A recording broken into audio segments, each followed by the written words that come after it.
Hello friends, welcome back to my YouTube channel. आज की video है क्लास 12th इकोनॉमिक्स की चैप्टर 3 उत्पादन तथा लागत का पार्ट 5। इससे पहले मैंने 4 वीडियो अपलोड करी है, उसमें सारे थ्योरिकल क्वेश्चन करवाए हैं।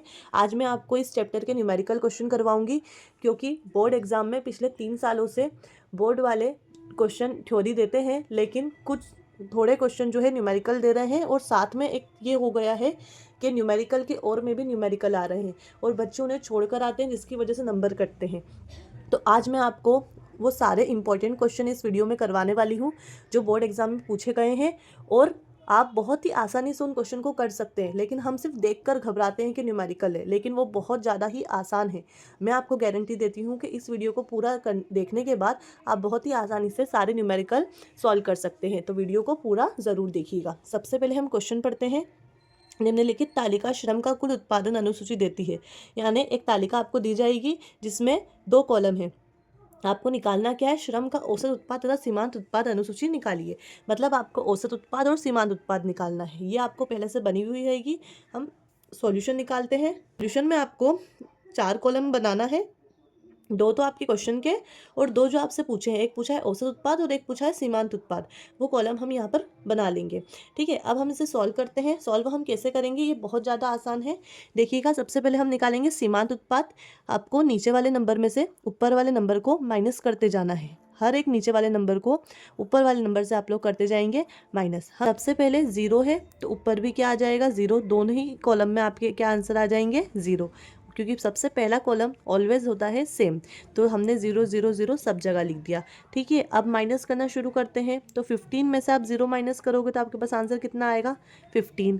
ठीक है, फिर 35 में से आप 15 को माइनस कर दोगे तो आंसर कितना आ जाएगा? 20। फिर हम 15 में से 35 को माइनस कर देंगे तो आंसर कितना आ जाएगा? 15। फिर 40 में से हम 50 को माइनस कर देंगे। देखो, 40 में से 50 माइनस करेंगे तो आंसर आएगा -10।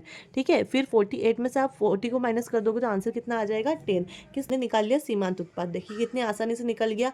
अब हम निकालते हैं औसत उत्पाद। औसत उत्पाद कैसे निकालते हैं? कुछ नहीं करना है। ये 2 कॉलम दिख रहा है ना, इन दोनों कॉलम का आपको आपस में कर देना है डिवाइड। क्या कर दोगे? डिवाइड। ठीक है, ये बड़े इस कुल उत्पाद में से आपको इनसे डिवाइड करते जाना। देखिए, 0 का डिवाइड 0 में करोगे आंसर क्या आएगा? 0। 15 का डिवाइड 15 में। किस तरीके से? 15 अपॉन में क्या आ जाएगा? 1। ठीक है, 15 अपॉन में 1 कट करेंगे तो आंसर क्या आएगा आपके पास? 15। ठीक है, फिर होगा नेक्स्ट वाला 35 अपॉन में क्या आ जाएगा उसके? 2। 35 अपॉन में 2, तो हमारे पास आंसर कितना आ जाएगा? 17.5। फिर नेक्स्ट आपको 50 से 3 को डिवाइड करना है, तो आप क्या करोगे? 16.67 आप डिवाइड कर लीजिएगा।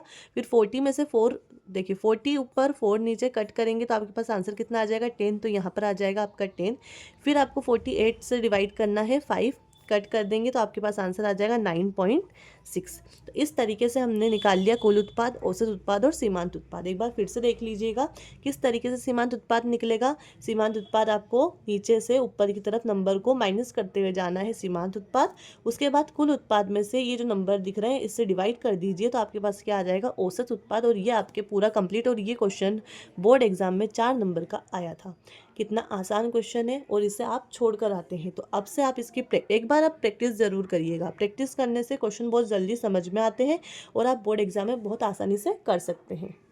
नेक्स्ट हमारा क्वेश्चन है, एक फर्म की अल्पकालीन सीमांत लागत अनुसूची निम्नलिखित है। आपको एक ही क्वेश्चन दिया हुआ है पूरा इस अनुसूची, जिसमें फर्म की कुल स्थिर लागत कितनी है? स्थिर लागत, ध्यान रखिएगा, स्थिर लागत हमेशा एक जैसी होती है। कुल स्थिर लागत कितनी है? 100।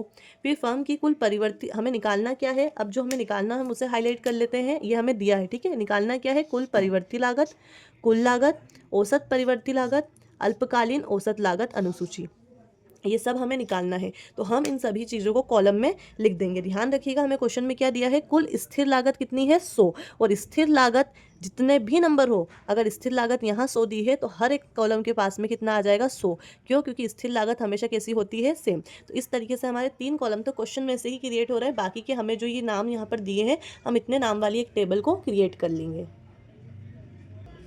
देखिए, यहाँ पर मैंने सॉल्यूशन के लिए पूरी एक टेबल क्रिएट कर ली है। घबराना नहीं है, ये सारे नाम आपको क्वेश्चन में दिए हैं। देखिए, ये हमको क्वेश्चन में दिया था, ये भी हमें क्वेश्चन में दिया है। उसके बाद हमें कुल स्थायी लागत, अभी मैंने समझाया, वो भी क्वेश्चन में दी है। तो 0 पर भी स्थायी लागत दी हो तो हमें लिखना है, कितनी दी है? हमें 100। तो जब उत्पादन हो या ना हो, स्थायी लागत बिल्कुल सेम होती है, जितनी हो उतनी ही। तो हम शुरुआत से सारे नंबर 100 क्योंकि हमें दिए हैं तो हम एक के नीचे एक लिख देंगे, क्योंकि सारी स्थायी लागत, स्थायी का मतलब ही होता है फिक्स्ड, बिल्कुल एक जैसी लागत है। ठीक है, ये मैंने आपको पहले समझाया स्थायी लागत क्या होती है, मैंने यहाँ पर लिख दिया। अब हम निकालते हैं कुल परिवर्ती लागत। ये हमें क्वेश्चन में निकालने को बोला, इसको हम कैसे निकालेंगे? कुल परिवर्ती लागत निकालने के लिए आपको कुछ नहीं करना है, नीचे वाले नंबर से ऊपर वाले नंबर को प्लस करते जाना है, क्योंकि हमें क्या निकालना है? कुल। अभी मैंने आपको समझाया था। तो देखिए, सबसे पहला वाला नंबर तो सेम होता है, कितना आ जाएगा यहाँ पर? 500। फिर नीचे प्लस 500 में हम 300 प्लस कर देंगे तो कितना आ जाएगा? 800। फिर 800 में से हम 200 प्लस कर देंगे तो कितना आ जाएगा? 1000। 1000 में हम 300 प्लस कर देंगे तो कितना आ जाएगा? 1300। 1300 में हम 500 प्लस कर देंगे तो हमारे पास कितना आ जाएगा? 1800। 1800 में हम 800 प्लस कर देंगे तो हमारे पास आ जाएगा 2600। ये हमने निकाल ली कुल परिवर्ती। कैसे निकाली? जिगजैग बनाते हुए। देखो, सबसे पहले 500 है, 500 लिख दिया, 500 में 300 प्लस करो 800। इस तरीके से सारे हमने कंप्लीट कर लिए। सबसे पहले आपको समझ में आ गई। अब दूसरी बात करते हैं हम, कुल लागत। कुल लागत कैसे निकालेंगे? तो देखिए, कुल लागत निकालने के लिए आपको क्या करना है? ये वाला कॉलम और ये वाले कॉलम, इन दोनों कॉलम को आपस में क्या कर देना है? प्लस। ठीक है, इन दोनों कॉलम को हम क्या कर देंगे? प्लस। तो कैसे निकालेंगे? यहाँ पर 100 है तो यहाँ पर भी क्या आ जाएगी? 100। अब प्लस करते चलो, 500 में 100 प्लस कर दोगे कितना आ जाएगा? 600। 800 में 100 प्लस कर दो कितना आ जाएगा? 900। 1000 में 100 प्लस कर दो कितना आ जाएगा? 1100। 1300 में आप 1100 प्लस कर दो कितना आ जाएगा? 1400। 1800 में 1100 प्लस कर दो कितना आ जाएगा? 1900। 1900 में 100 प्लस कर दोगे कितना आ जाएगा? 2700। ठीक है, क्या करा? कुछ नहीं करा, ये दो कॉलम है, इनको प्लस कर दिया तो कुल लागत निकल गई। ठीक है, कुल का मतलब ही होता है जोड़ना, तो हमने इनको जोड़ दिया तो हमारी निकल गई कुल लागत।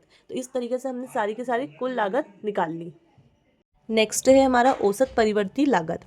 औसत का मतलब मैंने पहले भी समझाया है, कुल में से हमें जो भी क्वांटिटी दी होती है इसको डिवाइड करते जाएंगे तो औसत निकलते जाते हैं। यहाँ हमसे बात करिए औसत परिवर्ती लागत। तो देखिए यहाँ पर परिवर्ती लागत वाला कॉलम कौन सा है? ये रहा। देखो, कुल परिवर्ती लागत।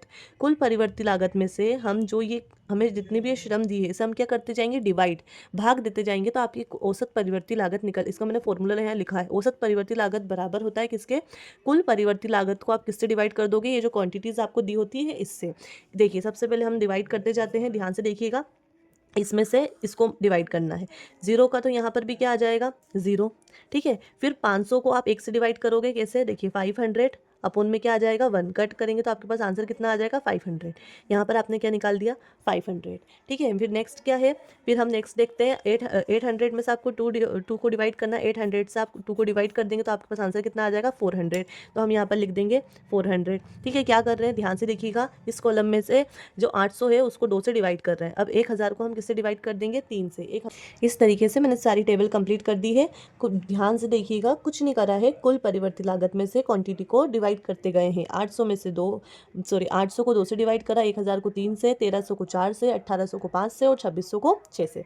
ठीक है, यहाँ पर डिवाइड कर लिख दिया सारा। अब हम बात करते हैं औसत स्थायी लागत। तो अभी हमने औसत परिवर्ती लागत निकाली, तो हमने परिवर्ती लागत का यूज़ करा था। अब हम निकालेंगे औसत स्थायी लागत। तो औसत स्थायी लागत हमारी क्या निकाली है हमने? औसत स्थायी लागत हमने निकाली है, ये रही। ये हमारी क्या है? औसत कुल स्थायी लागत। तो कुल स्थायी लागत में से हम क्वांटिटी को क्या करते जाएंगे? डिवाइड। देखिए, फिर यहाँ पर 0 का क्या आ जाएगा? वापस से 0। उसके बाद हमें वापस से यहाँ पर देखना है कि स्थायी लागत क्या है। 100 में से 100 को डिवाइड करेंगे 1 से तो आपके पास क्या आ जाएगा? वापस से 100। फिर 100 को 2 से डिवाइड करेंगे तो क्या आ जाएगा? 50। फिर 100 को आपको 3 से, फिर आपको 100 को 4 से, 100 को 5 से और 100 को 6 से। क्यों? क्योंकि कुल स्थायी लागत से हम क्वान्टिटी को डिवाइड करते जा रहे हैं और अपनी टेबल को कंप्लीट कर लेंगे। तो ये मैंने पूरी टेबल यहाँ पर क्रिएट कर ली। उसके बाद हम निकालेंगे अल्पकालीन औसत लागत। अल्पकालीन औसत लागत आपको औसत परिवर्ती लागत और औसत स्थायी लागत को क्या कर देना है? प्लस। तो आपकी निकल जाएगी अल्पकालीन औसत लागत 0। तो यहाँ पर भी 0। 500 में 100 प्लस कर दिया, कितना आ गया? 600। 600 में 50 प्लस कर 400 में 50 प्लस कर देंगे, 450। इस तरीके से सारे नंबर को प्लस करके आपको यहाँ पर लिख लेना है। देखिए, ये सारी मैंने कंप्लीट करके यहाँ पर लिख दी है। अब आपको इनकी प्रैक्टिस करना है। अगर आप इनकी प्रैक्टिस नहीं करेंगे तो ये आपसे सॉल्व नहीं हो पाएंगे। आपको कम से कम 1 से 2 बार इनकी प्रैक्टिस करना है। अगर आपको कुछ समझ में नहीं आया है तो आप मुझे कमेंट करिएगा। आगे के मैं और भी क्वेश्चन इसके न्यूमेरिकल बनाऊंगी, तो आप कमेंट में मुझे बहुत सारे कमेंट करिए कि आपको कौन से और क्वेश्चन चाहिए, ताकि जितने ज़्यादा कमेंट होंगे मैं आगे के इतने ही न्यूमेरिकल क्वेश्चन आपके साथ शेयर करूँगी। तो इसके आगे की वीडियो के लिए वीडियो को लाइक करिए और चैनल को सब्सक्राइब करिएगा और अपने दोस्तों के साथ शेयर करिए।